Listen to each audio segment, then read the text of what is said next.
Damir Khan खानदान ने सबको धोखा दिया है, खास तौर पर आपको। अदनान साहब की पहली बीवी जमरुद ने खुद को ईशा की नैनी बताया था।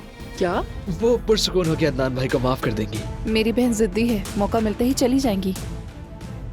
जब आप अदालत में थे तो दुकान वाले ने आपको फुटेज भेजी और इसी तरह हकीकत सामने आई। दुकान वाले के बारे में कैसे पता? जिस शख्स ने उसे ढूंढा वो हामिद था। मैं पहले दिन से तुम्हें इस हादसे का मुजरिम मान रहा था। खामोश क्यों रहे तुम? तुम खामोश क्यों रहे? हम पहुंच गए हैं, वो सामने मेरे बाबा की दुकान है। बाबा। ईशा, मेरी जान, मेरी जिंदगी, प्यारी बेटी मेरी। अदनान साहब, जमरुद साहिबा ईशा को अपने साथ लेकर चली गई हैं।